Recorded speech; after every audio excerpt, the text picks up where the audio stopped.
सभी साथियों को जय मां अन्नपूर्णा। माता अन्नपूर्णा की पूजा अन्न, समृद्धि, करुणा और पोषण की देवी के रूप में की जाती है। उनका आशीर्वाद घर में भोजन, संपन्नता, शांति और संतोष बनाए रखता है। अन्न ही ब्रह्म है। यही सत्य माता अन्नपूर्णा के माध्यम से संसार को प्राप्त होता है। प्रिय साथियों, कथा को अंत तक अवश्य सुने। माता अन्नपूर्णा की कृपा प्राप्त करने के लिए कमेंट में जय मां अन्नपूर्णा अवश्य लिखें। अब प्रारंभ करते हैं माता अन्नपूर्णा की यह दिव्य कथा। बहुत पुरानी बात है, उस समय की, जब पृथ्वी पर धर्म के नाम पर कई नगर बसते थे, जहां लोग खुद को ईश्वर का परम भक्त मानते थे। ऐसा ही एक नगर था धर्मपुरी।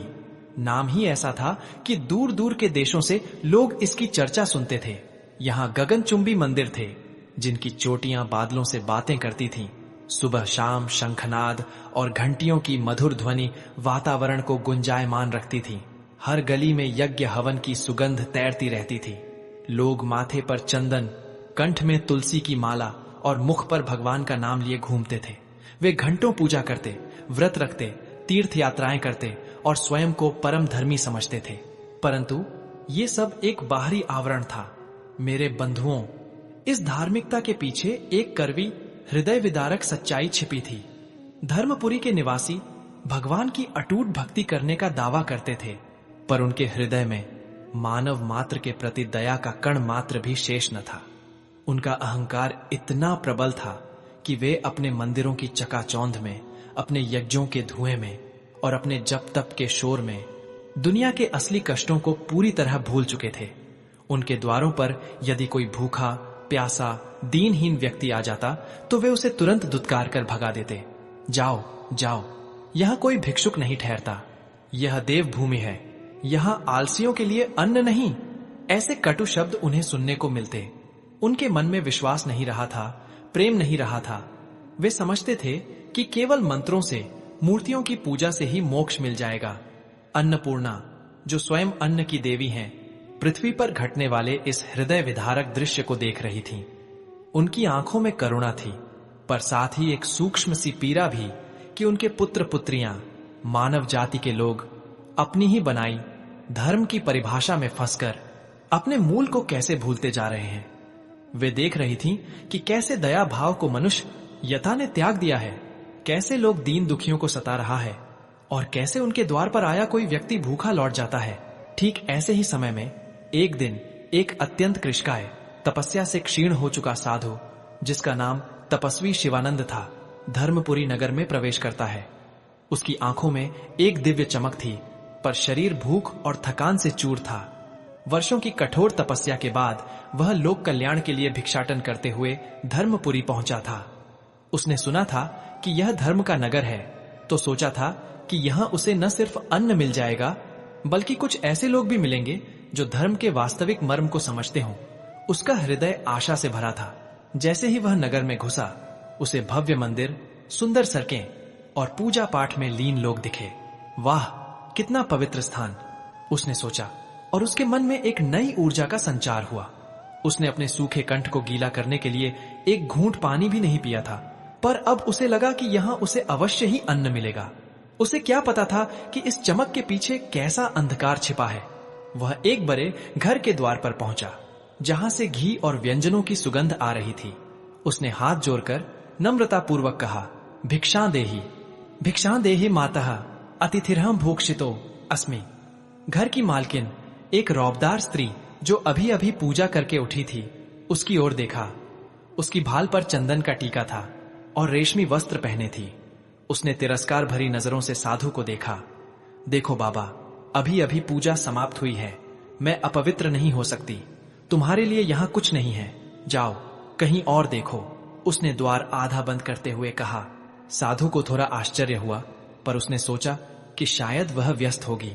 वह अगले द्वार गया। वहां एक पुरुष वेद मंत्रों का पाठ कर रहा था। साधु ने फिर याचना की।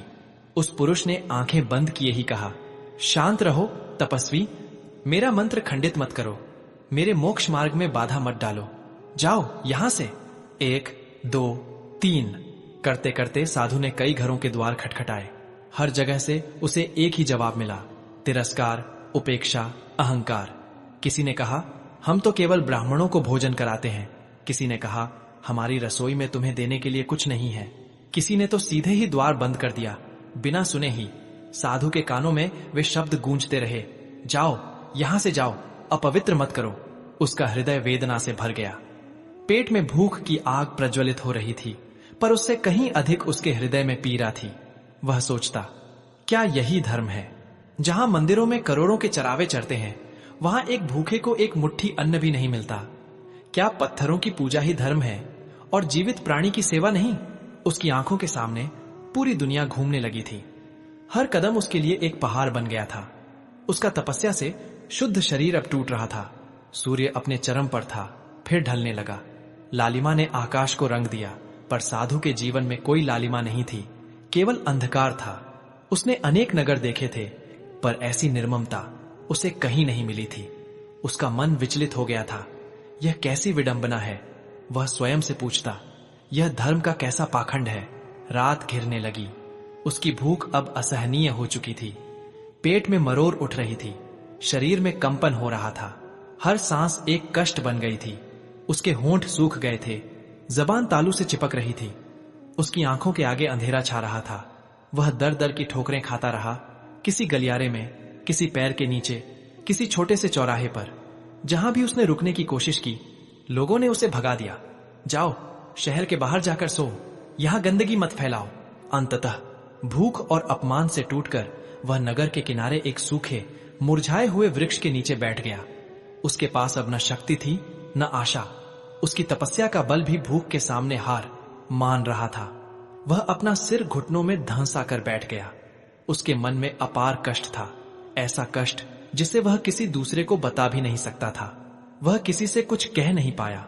बस एक गहरी पीड़ा उसके पूरे अस्तित्व में समा गई थी। और फिर वह क्षण आया। उसकी आंखों से अश्रुधारा फूट पड़ी। ये आंसू केवल भूख के नहीं थे, ये आंसू मानव जाति की क्रूरता के थे, धर्म के नाम पर फैले पाखंड के थे, उस प्रेम और विश्वास के अभाव के थे जो कभी सनातन संस्कृति की पहचान हुआ करता था। वह रोया, फूट फूट कर रोया। उसका रोना किसी बच्चे के रोने जैसा था, जिसमें बेबसी थी, अकेलापन था और एक अनकहा प्रश्न था, हे ईश्वर, क्या तू भी इतना ही निष्ठुर है? उसने आकाश की ओर देखा।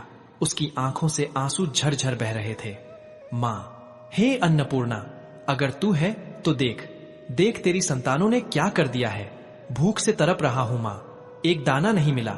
वे तेरे नाम पर पूजा करते हैं, यज्ञ करते हैं, पर एक जीव को भोजन नहीं कराते। क्या यही धर्म है मां? क्या यही तेरी बनाई दुनिया है? क्या यह तेरी शिक्षा है कि भूखे को अन्न न दिया जाए? कहां है दया, कहां है करुणा? क्या मनुष्य के हृदय से यह सब मिट गया है? उसकी आवाज में दर्द था, प्रार्थना थी और एक गहरा विलाप था। उसके अश्रु पृथ्वी पर गिर रहे थे, मानो वे पृथ्वी के सारे पाप धो रहे हों।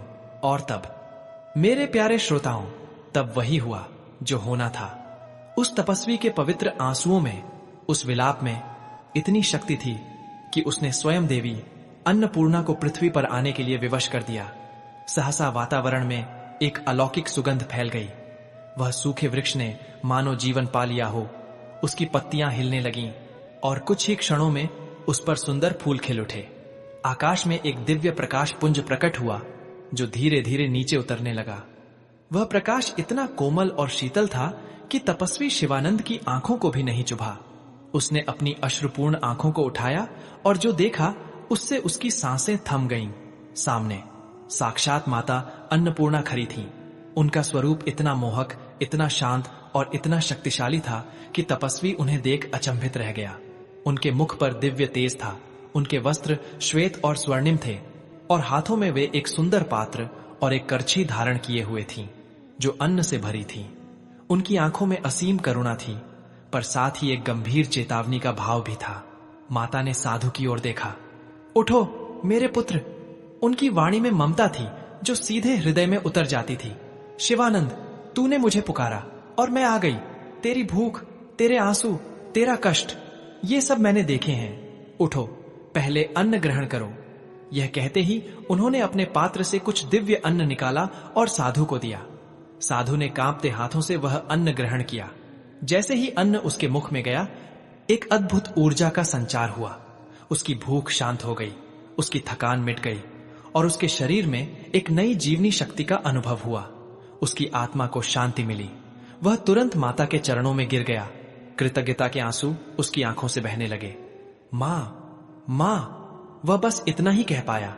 माता अन्नपूर्णा ने उसे उठाया और प्रेम से उसके सिर पर हाथ फेरा। फिर उनकी दृष्टि धर्मपुरी नगर की ओर पड़ी। उनकी आंखों में वह पीड़ा थी जो एक मां को अपनी भटक चुकी संतान को देखकर होती है। उनकी वाणी आकाश में गूंज उठी।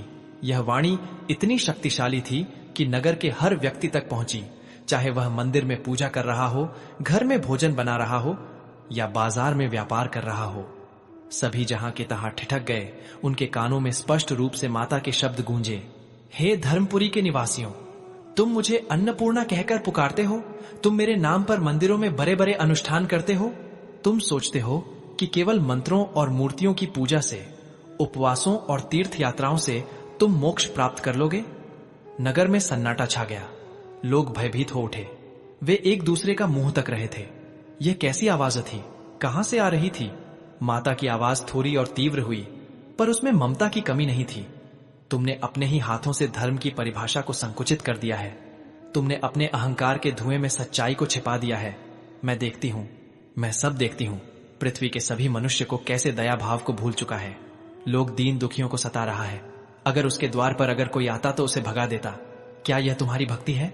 यह तपस्वी जिसने वर्षों कठोर तपस्या की है, जिसने अपने जीवन को धर्म और सेवा में समर्पित किया है, यह मेरा ही अंश है। यह आज तुम्हारे द्वारों पर भटका, भूखा प्यासा। इसने तुम्हारे द्वारों पर अन्न मांगा और तुमने उसे दुत्कार दिया। तुमने उसे भूखा लौटाया। क्या यही है तुम्हारा धर्म? माता के शब्दों में एक तीखा प्रहार था जो सीधे लोगों के हृदय पर लगा। तुमने मंदिरों में मेरे लिए भोग लगाए, पर मेरे ही अंश को भूखा रखा। क्या तुम नहीं जानते कि मैं कहां निवास करती हूं? मैं केवल पत्थरों की मूर्तियों में नहीं, बल्कि हर जीवित प्राणी के भीतर निवास करती हूं। मैं उस बच्चे की हंसी में हूं, उस बीमार की कराह में हूं, उस भूखे की पुकार में हूं। जब तुम किसी भूखे को अन्न देते हो तो तुम मुझे भोजन कराते हो। जब तुम किसी प्यासे को पानी देते हो तो तुम मेरी प्यास बुझाते हो। जब तुम किसी दीनहीन की सेवा करते हो तो तुम मेरी सेवा करते हो। तुम्हारी पूजा, तुम्हारे मंत्र, तुम्हारे यज्ञ सब व्यर्थ हैं यदि तुम्हारे हृदय में दया नहीं है। यदि तुम मानव सेवा को भूल गए हो तो तुम्हारी सारी तपस्या, सारे कर्मकांड, मेरा विश्वास करो, सब खोखले हैं। अहंकार ने तुम्हें अंधा कर दिया है। तुमने धन को, शक्ति को और बाहरी आडंबरों को धर्म मान लिया है। माता ने अपनी करछी उठाई और फिर अपनी दिव्य वाणी में वह अमर सत्य उद्घोषित किया जो युगों युगों तक गूंजता रहा। स्मरण रखो, हे मेरे पुत्रों, भोजन ही सच्चा धर्म है। अन्नदान ही सबसे बड़ा पुण्य है। अन्न से ही जीवन है और जीवन से ही धर्म है। जहां अन्न का सम्मान नहीं, जहां भूखे को अन्न नहीं मिलता, वहां कोई धर्म नहीं टिक सकता। वहां मेरा वास नहीं हो सकता। उनकी वाणी में चेतावनी थी, पर साथ ही क्षमा और आशा का भाव भी था। आज से तुम संकल्प लो कि कोई भी प्राणी भूखा नहीं सोएगा। कोई भी तो तुम्हारे द्वार से खाली हाथ नहीं लौटेगा। यही मेरा सच्चा पूजन होगा। यही तुम्हारी सच्ची भक्ति होगी। माता के ये शब्द बिजली की करकराहट की तरह धर्मपुरी के निवासियों के कानों में गूंजे। उनकी आत्मा तक यह सत्य पहुंच गया। उन्हें अपनी भूल का एहसास हुआ। उनकी आंखों से पश्चाताप के आंसू बहने लगे। वे वर्षों से जिस भ्रम में जी रहे थे वह टूट गया। उनका अहंकार चूर चूर हो गया। उन्हें अपने हृदय में एक अपार कष्ट का अनुभव हुआ जो उन्होंने इतने समय तक दूसरों को दिया था। उनकी तपस्या, उनका पाखंड सब उनके सामने नंगा हो गया। तत्काल नगर में एक अद्भुत परिवर्तन आया। लोग अपने घरों से बाहर भागे। अपनी पूजाओं को त्याग कर वे साधु शिवानंद के चरणों में गिर पड़े, क्षमा याचना की। नगर के मुखिया, धनी व्यापारी और सामान्य नागरिक सभी ने अपनी भूल स्वीकार की। रसोई घर तुरंत खोल दिए गए। चूल्हे जल उठे। स्वादिष्ट भोजन बनने लगा। लोगों ने अपने घरों से अन्न निकाला और नगर के चौराहे पर इकट्ठा होने लगे।